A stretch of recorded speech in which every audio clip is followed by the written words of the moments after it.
আমাদের দুঃখ কেন সবসময় টেনে আসে? ভিডিওটা স্কিপ করবেন না একটু। ভিডিও স্কিপ করলে কিন্তু জানতে পারবেন না। খুব সুন্দর সুন্দর কয়েকটা কথা। আর ভিডিও না দেখে কমেন্ট করে যাবেন না প্লিজ, অনুরোধ থাকলো আপনাদের প্রতি। ভিডিওটা দেখেন, অনেক অনেক জ্ঞানের কথা আছে এর ভিতরে। আমরা ছোটবেলা থেকে কিন্তু শিশুদের কিন্তু ঠিকমতো শিক্ষা আমরা দিতে পারি না। আর সেই শিক্ষা না দেওয়ার কারণে যখন আমাদের বয়স হয়ে যায় তখন কিন্তু ছেলেপেলেরা কথা শোনে না, দুর্ব্যবহার করে, একেবারে অসামাজিক কার্যকলাপ আরম্ভ করে দেয়। এর জন্য দায়ী কিন্তু সম্পূর্ণভাবে কিন্তু আমরা। কেমন জানেন?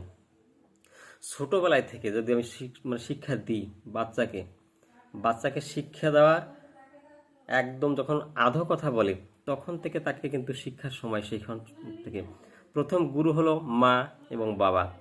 এই মা বাবা যতটা শিক্ষা বাচ্চাদের দেবে, এই শিক্ষা কিন্তু অন্য কেউ দিতে পারে না। এই জন্য আধো কথার সময় হতে করে করিয়ে যাই শিখাবি, সেইটি হবে মোক্ষম ছেলের হিসাবে চল, নয় কিন্তু প্রস্তাবি। শ্রী ঠাকুর অনুকূল চন্দ্র এই বাণীটি দিয়েছেন।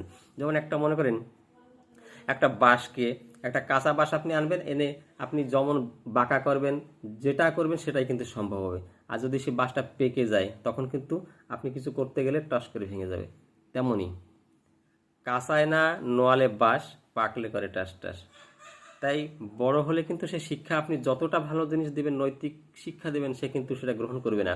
তাই ছোটোবেলার থেকে আপনি যতটা শিক্ষা তাকে দেবেন, যত ভালো জিনিস শিখাবেন, সেটা কিন্তু তার মাথায় কিন্তু ধরে রাখবে এবং সেটা কিন্তু ইউটিলাইজ সে করা আরম্ভ করবে। শিশুরা হলো অনুকরণ প্রিয়। আপনি যেটা করবেন সেটা দেখে কিন্তু শিখবে সে। আপনি মনে করেন ঠাকুর করে প্রণাম করছেন, আপনার প্রণাম দেখে সে প্রণাম করবে।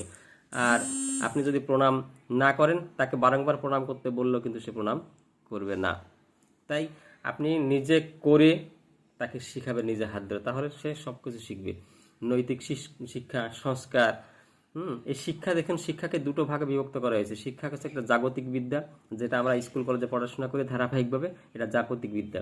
আর একটা আছে আধ্যাত্মিক বিদ্যা, যেটা কিন্তু পরমার্থিক বিদ্যা যেটাকে বলে। নৈতিক শিক্ষা, সংস্কার, অভ্যাস, ব্যবহার, প্রত্যেকটা জিনিস, আধ্যাত্মিক জিনিস সব শিক্ষা, সেগুলো হচ্ছে স্পিরিচুয়াল নলেজ বলে।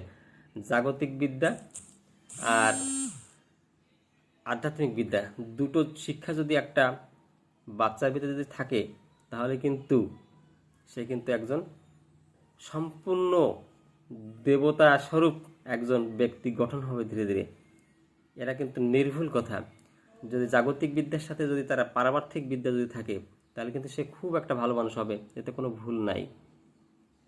তাই জাগতিক বিদ্যার সঙ্গে সঙ্গে আপনার শিশুকে এই আধ্যাত্মিক বিদ্যা শিক্ষা দিন একদম ছোটবেলা থেকে। দেখবেন আপনার সারাটি জীবন আপনাকে দেবতা জ্ঞানে পুজো করবে সবসময়ের জন্য। বাবা মাকে কোনো সময় অশ্রদ্ধা করবেন না, সামাজিক ভালো কাজ করবে সবসময়ের জন্য এবং সবার প্রিয় হয়ে থাকবে। এটা কিন্তু একদম মানে সত্য কথা। তাই শিশুকে শিক্ষা দেওয়ার এর আগে থেকে একটু কথা বলছি।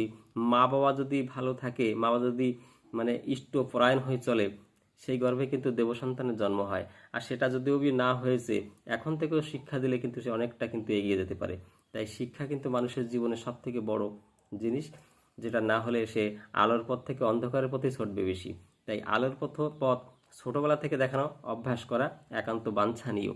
তাই শিশু অনুকরণ প্রিয়, তাকে শিখান, সব নিজে হাতে ধরে শিখান প্রত্যেকটা জিনিস। এটা মাকে প্রণাম করো, বাবাকে প্রণাম করো, বয়োজ্যেষ্ঠ যাদের আছে গুরুজনদের প্রণাম করো, এভাবে চলতে হয়, এটা করতে নেই। তাকে হাতে ধরে এক একটা করে করে শিখে শিখে যখন নিয়ে যাব, সে একদম একটা দেবতায় কনভার্ট হয়ে আসবে। সে যতটা ভালো হবে, তাকে বিবাহ দিলে তার স্ত্রীটা যেমন থাকুক, দেখবে আমার স্বামী দেবতার মতন, সেই বউটা এসেও তার মতন কিন্তু হয়ে উঠবে। তো সকলে ভালো থাকুন। ভিডিওটা অনেক লম্বা হয়ে যাচ্ছে। ভিডিওটা কেমন লাগলো জানিয়ে কমেন্ট করবেন।